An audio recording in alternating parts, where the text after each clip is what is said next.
sa impeachment. Okay? Kasi Yes, marami sige. excited Yan, dito yan, eh. yan, yan. Sige. Opo. Ayan, ayusin lang natin yung ating ano ha. No Okay? problem.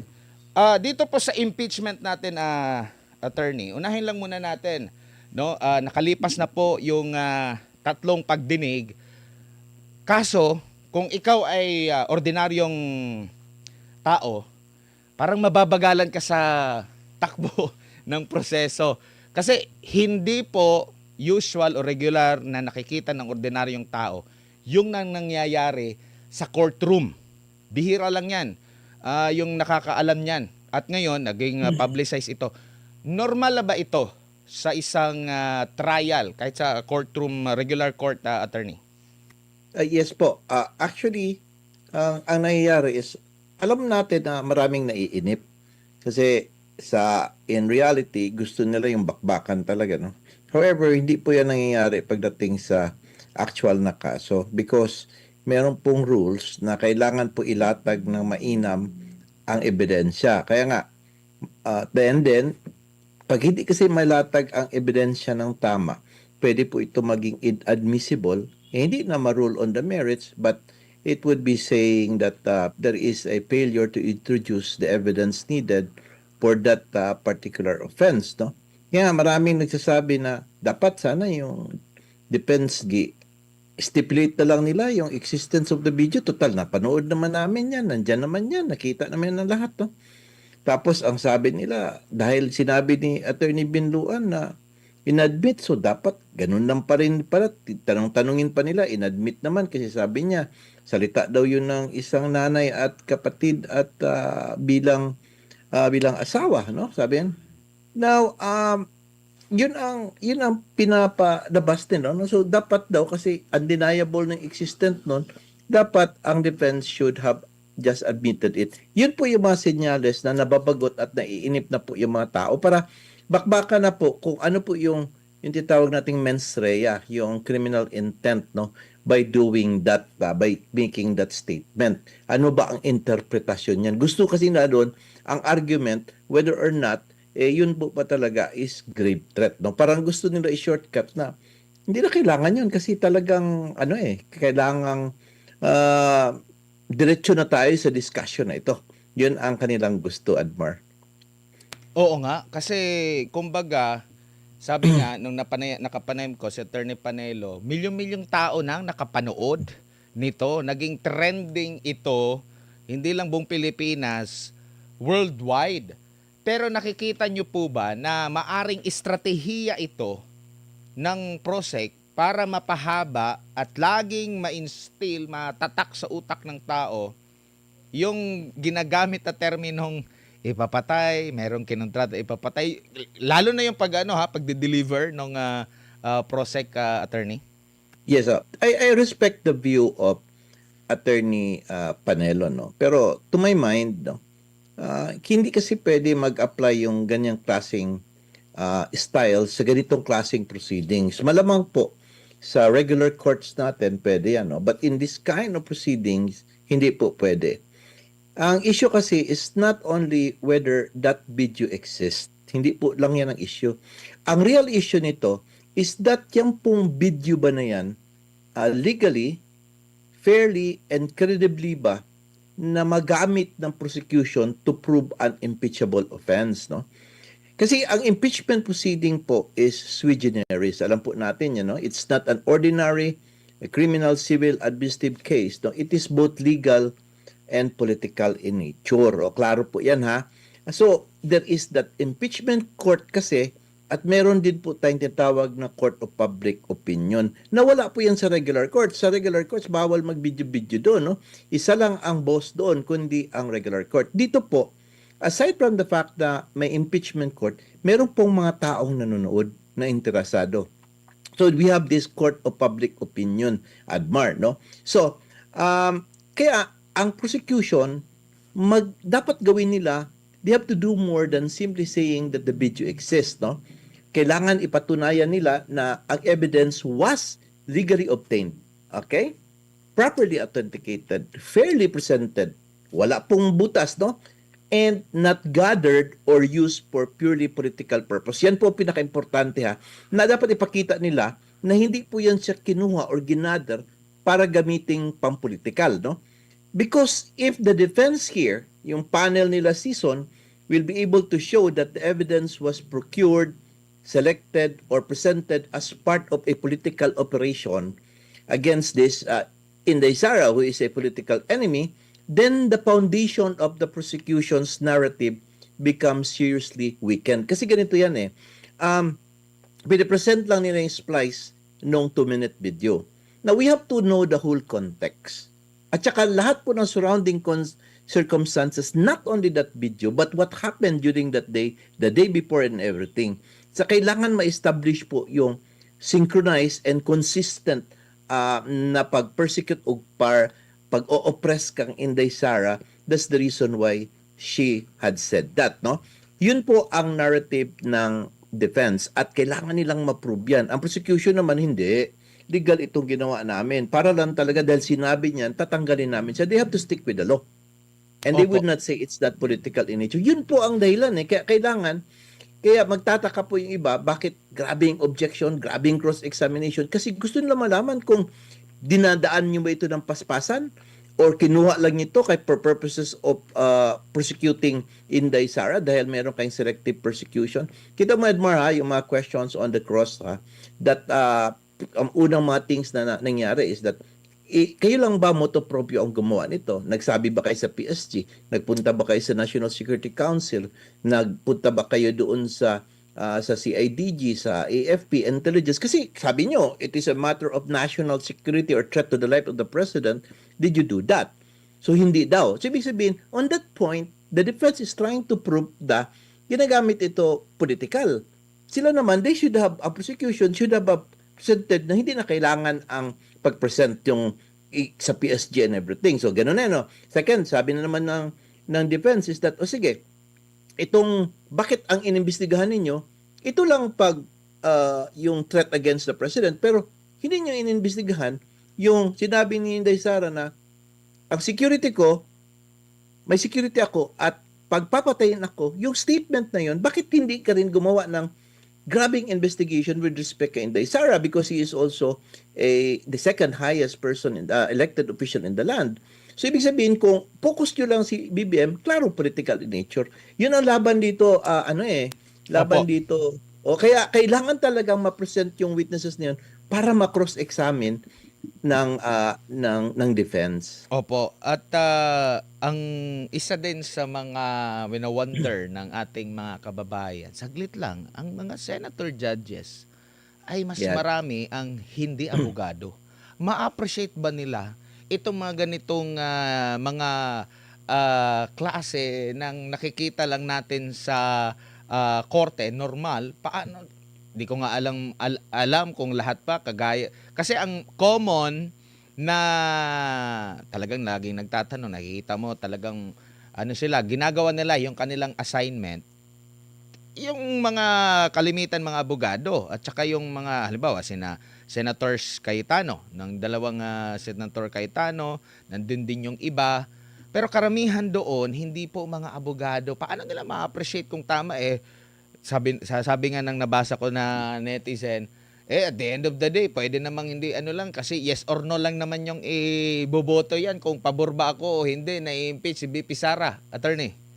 Kaya alam mo, meron yan sila mga lawyers to analyze for them, no? But kung makita mo, Admar, no, gusto ko kasi sa ating mga nanonood dito na laliman nila ang pag-intindi sa nangyayari ba. And they will not just stick to the four corners of that law na sinasabing may grave threats. Ang purpose talaga, bakit ini-enforce yun? At ang political nature of everything. Dapat ganun po tayo mag-isip. Now, tingnan po ninyo, na-reinforce po yung aking opinion or pananaw na political talaga ito. Bakit? If you'll notice the senator judges, both camps, both camps, minority and majority, talagang nire-repair nila kung saan sila nakalin.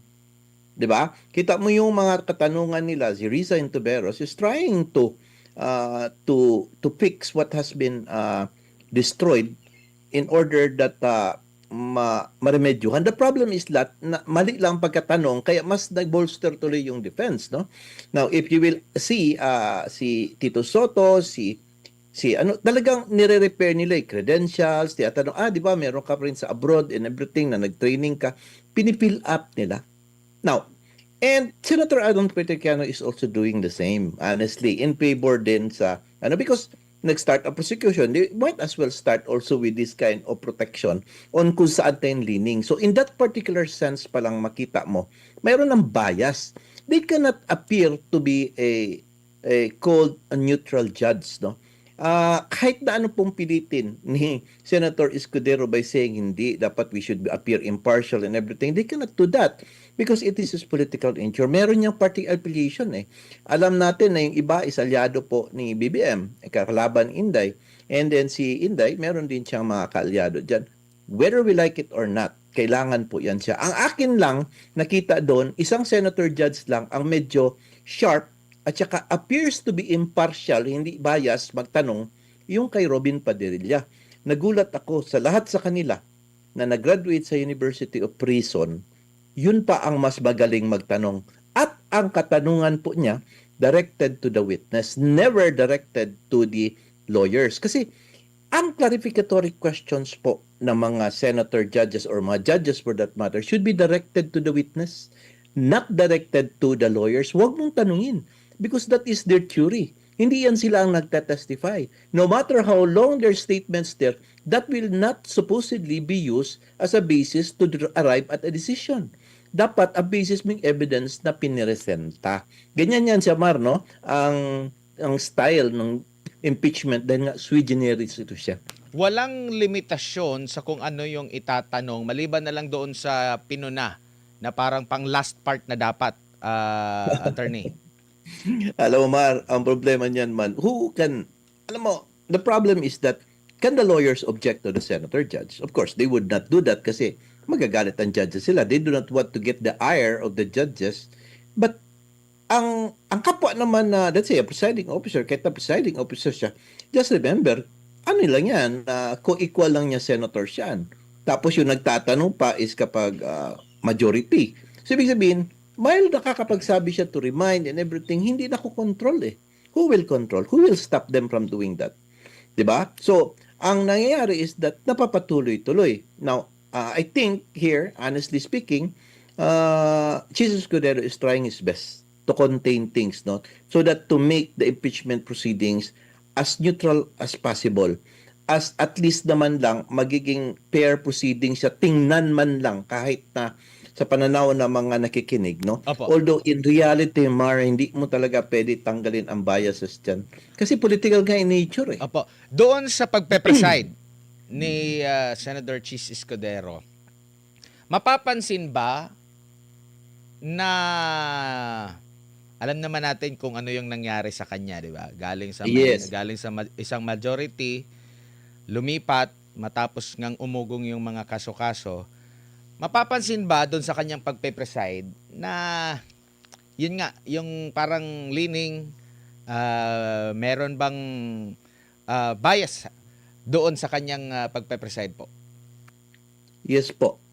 Actually, sa simula pa lang, meron na siyang leaning. But I will tell you this, no? This is just my opinion. At inobserbahan ko pa, bigla siya naging Trojan horse eh. Nagulat ang lahat nung dineclare niya na 16 ang 2/3 of 24. Even yung mga kaalyado niya, they did not expect that. That he will said that the decision and the determination by this impeachment court should be 16 or 2/3 of 24. Now, kanino po nakalit yan? Kung tingnan natin, nakalin yan doon sa defense. And that is the most important threshold, that is the most important thing in these proceedings para ma-discuss lahat kung ano ba talaga. Kasi yun ang habulin. Mahirap hanapin ng 16 eh. So technically speaking, akin ng tong pananaw 16 votes na yan. How could they get 16 votes? Technically speaking, pwede hindi na lang tayo mag-present ng evidence, pwede na tayo magbotohan ngayon. Diba? Because as I said, it is political and it's all party affiliations. But it cannot be done, Admar. Kasi kailangan talaga na ang prosecution, ipakita nyo talaga Kasi meron pa tayo isang court yung Court of Public Opinion. And they have to present to the public that ito yung ebidensya namin. Kasi nagyabang kami doon sa likod ng microphone noon, sa Committee on Justice and Hearing, we have to prove na talagang may kasalanan nito si Inday Sara.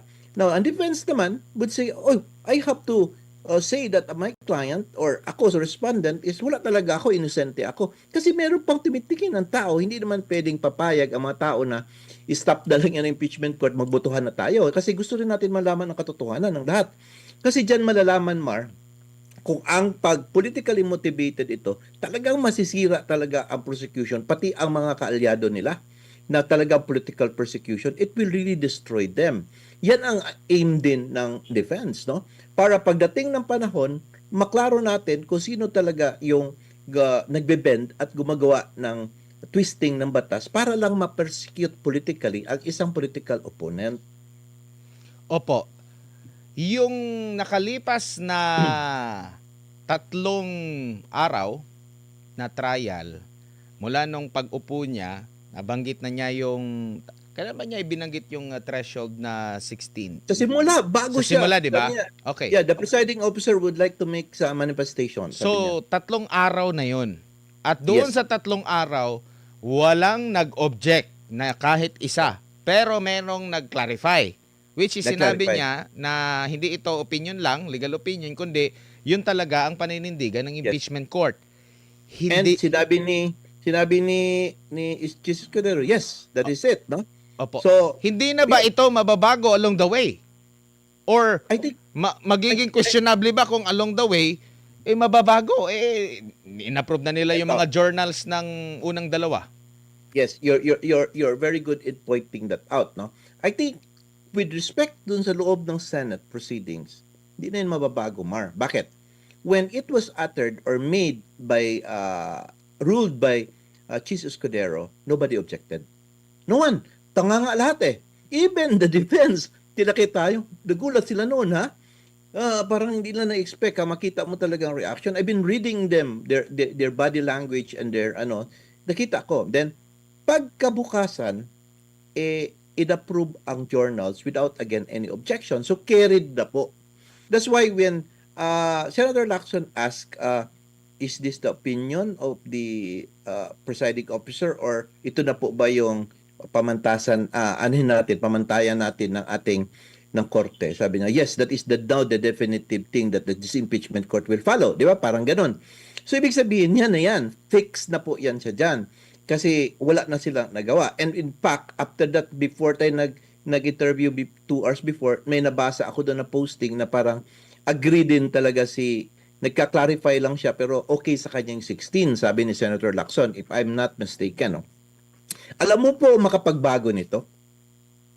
Yung motion na ipinail nalaman ko lang I do not know if you also through it, yung motion na pinail ng kampo ni Attorney Torion, Opo. questioning the constitutionality of this presiding officer. What if the Supreme Court decides and say that the June 3 ruling and tama yung position ni Attorney Torion's camp and dapat hindi siya dapat maging presiding officer si Chus Escudero. Yun nga yung Ibig sabihin, susunod na tanong ko sa inyo. yan. Kasi, Di ba? hindi ba presiding officer lang, laad ba na kanyang ginawa bilang presiding officer Yes. ay That's the magiging void? point. If ever Yes. na magdesisyon, pabor sa... Yes. Okay. Yes, even his statement that yung mga objections, of course yung statement siya sa threshold kasi covered by everyone na yon, no? Kasi na-pass naman yon. Ang problema doon, yung mga objections, yung mga denial or yung overrule ang mga rulings and everything, o sino ginawa niya, pwede yun siyang ma-nullify. And it is possible na baka magkaroon ng mistrial, no? And that would be an automatic acquittal, no? Kasi parang tingin ko na gano'n, no? Although, wala po ako nakitang bias ni Chis Escudero so far, ha? In fact, ang ginagawa niya, pinagbibigyan niya lahat. Except for the threshold, the 16, pinagbibigyan niya lahat. pinapasarita niya ng todo, binibigyan na, sige, mag-manifest ka dyan. Si defensor, kahit na improper yun, sige na lang, magsalita ka na lang. Kahit na yung mga manifestation ni Ligutan after sa tanong ni Rizal Tiveros, sige na lang. Ikaw yun sa defense, si Binluan, nagsalita. Hindi man yun siya dapat. But binabiyaan na lang niya dahil he wanted to be as fair as possible. In fact, napansin mo, pag magbabangayan yung dalawang lawyer, sandali, I will be the one to ask question.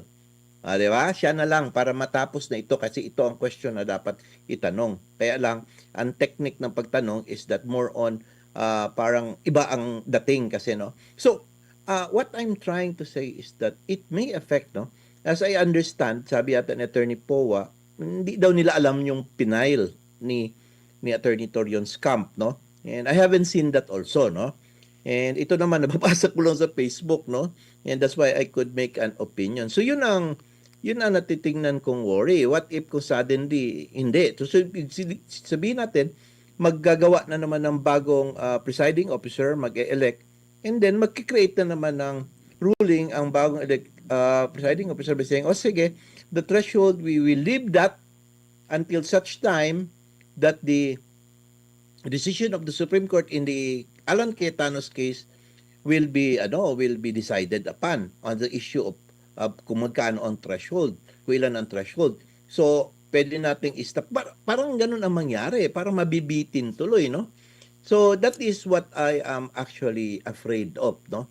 Na possible na ganyan po ang mangyari. Ito naman sa akin, puro, alam mo naman kasi, advance mag-isip, parang nag-iisip ko lang na possible na mangyari, Edmar. I-discuss natin na malaliman yung closing remarks ni Attorney Vinluan, no? Kasi meron ko akong hawak actually na naipadala ko rin ito sa iyo para mabasa natin. Yes. Day 2 ata ito na pag-question ni Yes. Senator Judge Risa Hontiveros at kino-quote siya dito. Ang sabi ni Risa Hontiveros, nung kaharap niya yung prosecution, none of these statements are proof that Vice President actually contracted an assassin or hired one. Yeah. Dito pa lang sa termino na ito, parang makadepensa na ba siya? Oo. But look i-continue mo ang tanong.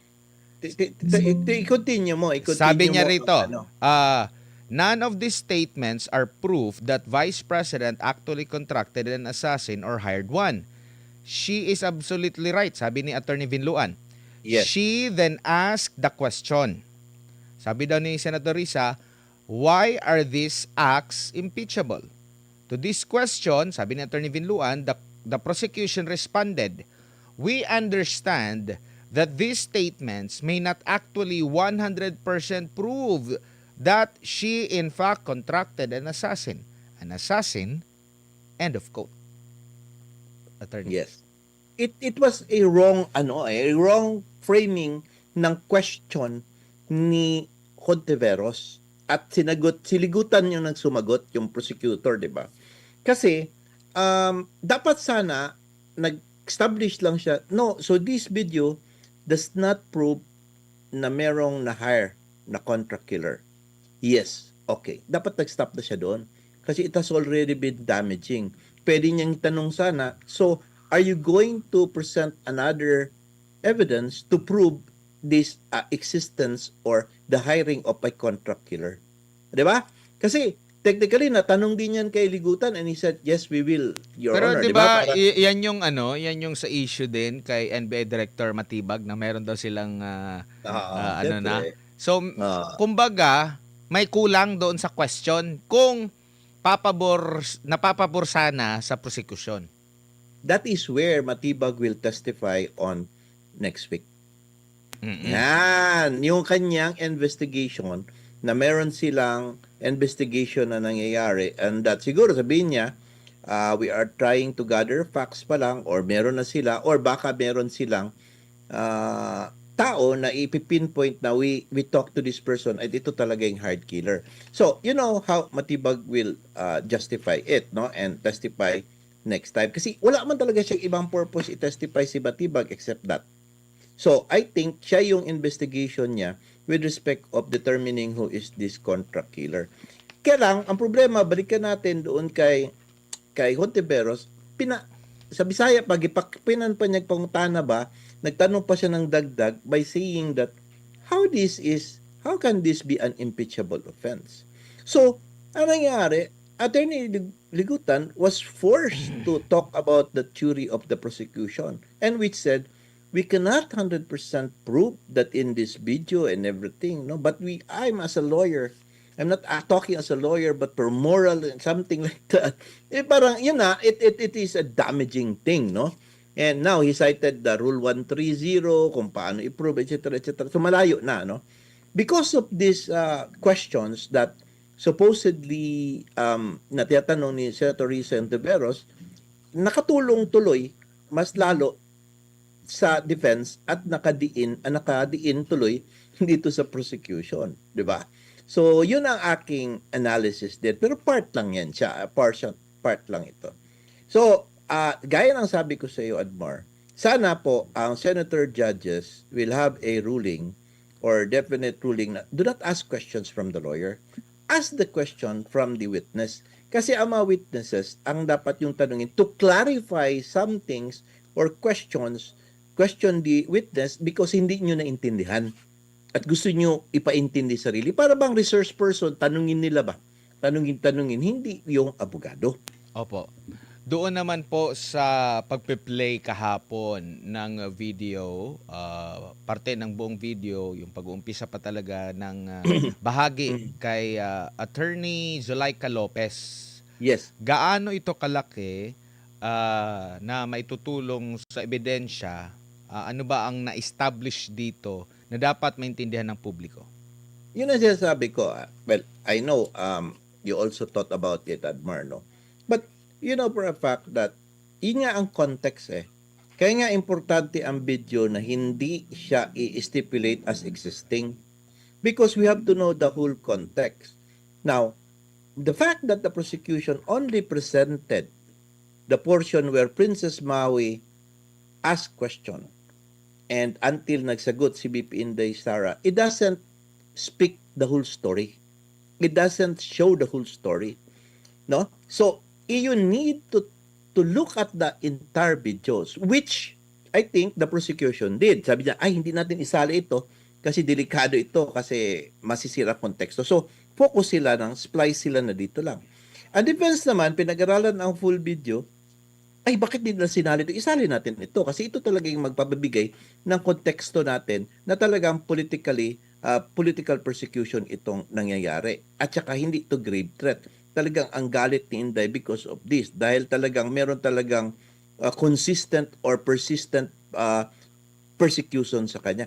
So sabi natin nga, political nga eh. Kailangan taguin ng prosecution yung evidence na yun and present only hanggang dito. Ang defense naman is to destroy that and to show that this is really politically motivated. So, yan ang purpose talaga ng gawin. Kasi take note po sa Rule 132 natin sa Rules on Evidence, if the one party presents only a portion of that video, the other party may use all other portions connected therewith to prove a different fact or to bolster or to add or to see the whole context kung ano talaga ang nangyari. So parang ganun po ang technique, no?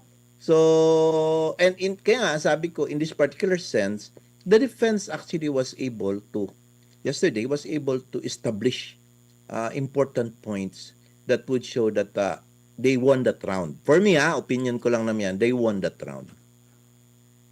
Opo, dito naman sa part ng closing remarks ni Attorney Vinluan, sabi niya rito na dagdag siguro context. When VP Sara uttered those words, she was not responding as Sara Duterte, the vice president, but Sara Duterte, the wife, mother, daughter, and sister, who only sought to protect her own family and her family members' lives. Operation Romanov is in place, and the threat against their lives is real.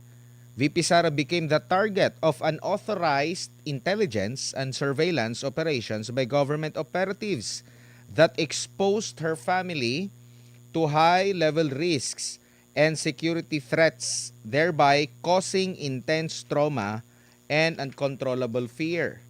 Her homes in Davao and Manila were profiled, and this is proven by classified gazing reports. Her trusted security personnel were removed. Her schedule of official functions like the one in Naga was leaked by intelligence agents, and her security was heavily compromised. Ito yung hindi rin babalita ng husto. Actually, nung nagpo-programa si Vice President Sara Duterte dito sa SMNI, dun sa kanyang Yes. nabanggit na rin niya ito. Naririnig na namin din itong mga ganitong usapin, pero hindi masyadong na-highlights ng mainstream media. 'Di ba? Mas more sila doon sa Of nagmura, course. nagbanat, pero walang ganito.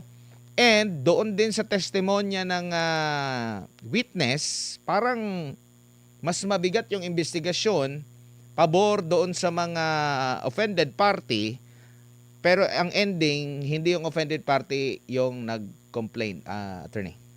Alam mo, maganda yan, ha? We will try to break this down, no? Now, I never thought that at first, nung nagsali-sali ako ganitong mag-analyze, no, ng politics, is that I never thought na sinasabi nila yung mainstream media, they will control the narrative. Until I experienced and saw it by myself, talaga, even the captioning sa mga pinipresent nila, galing talaga mag-caption na talagang really not in favor of Inday. Ito, prangka-prangka yung storya ito. Klaro man yan. Akin man yung opinion, bro, no? So, as I see it, mabuti na lang, merong social media, meron na ito mga vloggers and everything, and I believe nga, ang SMN9 na lang ang natitira na nagbibigay talaga ng patas na review, no? And everything, no? So, having said that, yung statement noon ni Binluan, we will go muna sa technicality kasi meron sinasabi nila doon na by doing that, Binluan daw and the defense admitted the existence of the video. And therefore, bakit pa kasing i-present pa yan? Diretso na lang tayo sa gera. Diretso na tayo sa bakbakan. Bakit pa yung object pa yan sa technicality na yan? Okay. So, because of that Binluan's theory, inaamin na ba nila na existence talaga na truthful yung video? Hindi, not actually, automatically, Admar. Kasi kami mga lawyers kasi, may argue kasi yung tinatawag naming assuming arguendo. Assuming. Okay. But, ito yun, no? Even assuming the video exists, the prosecution still has to prove authenticity nga, admissibility and everything, no? But, yung sinabi niya, assuming authentic yan siya, alam nyo, nasabi ito ni Inday. Because ina siya, natakot siya, and everything. Tapos pinaganda pa ta rin talaga ng prosecution yung framing na merong casing na siya, mga intelligence report, pinalitan yung mga security personnel niya. Now we could see, yun ang heart ng kanilang defense. So ibig sabihin, yun po ang theory of the defense. And that is where the evidence of the defense will come in, yung mga testimonial evidence, yun ang ipoprove nila in court. Kaya nga, sabi ko, hindi nga maganda yung mag-create ng ganyang manifestations na hindi pa tapos ang kaso. Kasi instead that you keep it for yourself, yung mga theories mo, lumalabas ng maaga.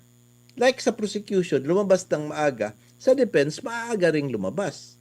Di ba? So, nagkakabasahan. So, ang gagawin ngayon ng prosecution, yan pala ang defense mo. So, yan ang tutumbahin natin ngayon. Ang defense naman, yan pala ang manifestation na sinabing ligutan. So, dito rin kita i-attack. Hindi dapat ganun kasi it should have been kept. No? Basta pag theory po, itaguin po yan siya. Pero lumabas na eh. So, that's how it is now, Admar. Opo, at doon naman muna tayo sa naging issue din na kung may ganito, needed ba ang sa impeachment or sa RTC o MTC o sa regular court isampa yung kaso? Yung ibig sabihin na ganun. I think the main reason why the defense was asking that is that ganito kasi yan, Mark, kung natatakot ka, tapos meron ka naman capacity na magsumbong or magreklamo, dapat gawin mo, di ba? Iba yung natatakot, Mar, na magtatahimik na lang dahil baka may masamang mangyari sa kanya. Sa kanya, he's the President of the Philippines.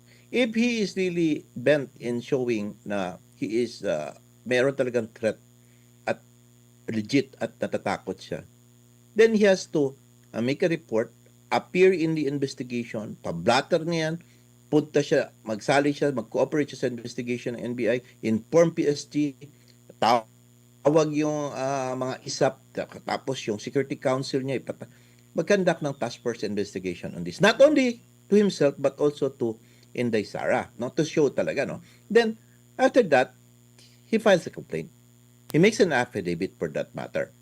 Kasi, by not doing so, it would only mean that he is not threatened at all, or the worst is that there is really no threat. At alam nila, it was spoken by BP Inday Sara out of frustration and anger dahil nga nagpatong-patong na yung inis niya sa ulo niya. And the last straw was that of Sulaika Lopez at that time. So, yun ang, alam nila yun because that is how they read it. That's how we read it. That's how you see it. Everybody knows that. Kaya lang, pinupush talaga na gagamiting narrative para pagtanggal sa kanya. So what does it implies?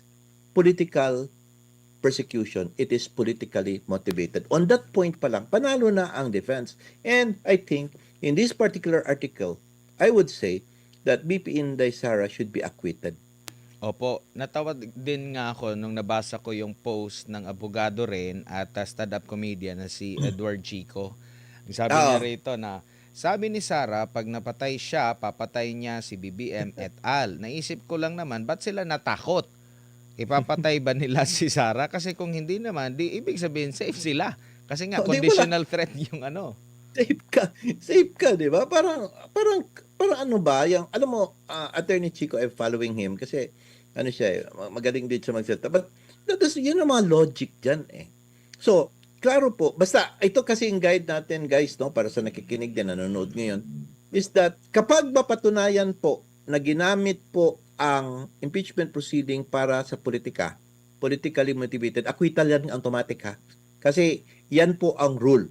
Hindi po pwede gamitin ito pang tanggal because of politics, political opponent. Tatandaan po ninyo yan, ma-prove lang yan ng konti ng defense na merong political color ang ginawa, then that's it, acquitted then. Opo. Dito naman tayo sa ano, sa pwede ba na hindi yung offended party kasi halimbawa si speaker naghain din naman siya ng ano ng complaint, 'di ba? Yes. May mga senador din naghain din ng cyber libel Yes. complaint nung naging ano sila naging Tulpo. natamaan sila doon sa ano na yun.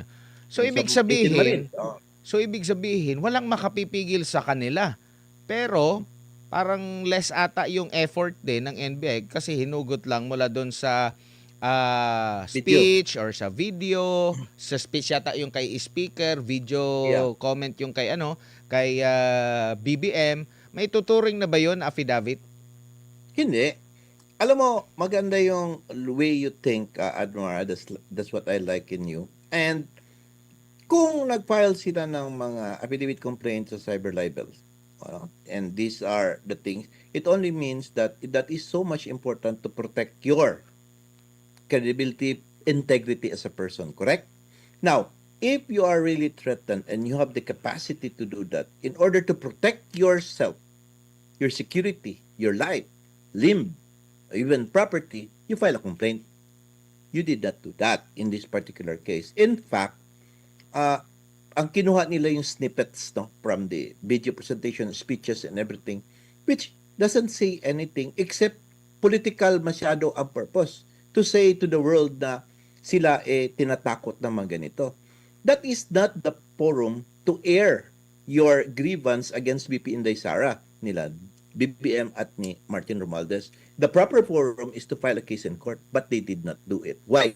Because they know there is no actual threat and it was spoken out of frustration and anger by BP Inday Sara.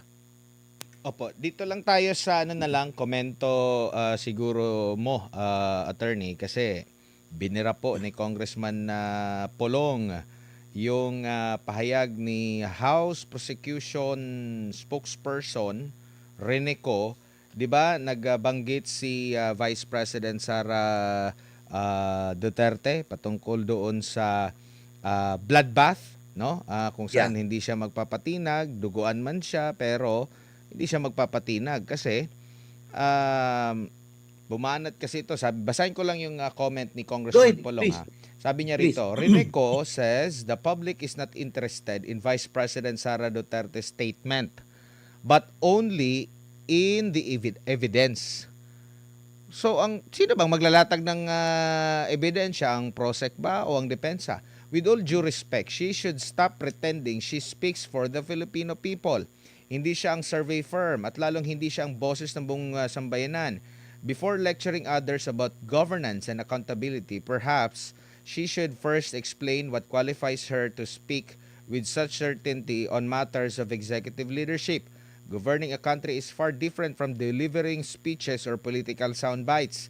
Instead of dismissing the Vice President's statements, she should respect the Senate impeachment process and allow the evidence to be presented, examined, and weighed by the proper constitutional forum, not prejudged through press conferences. Public office demands humility. No one, especially a first-term legislator, should assume they alone define what Filipino people care about. Let the evidence speak, let the process run its course, and let the people decide sinong kabataan ba nire-represent nyo. Kung na-recruit nyo na gumamit ng armas at ng ambush ng military, ang recruitment ng mga bata booming ba?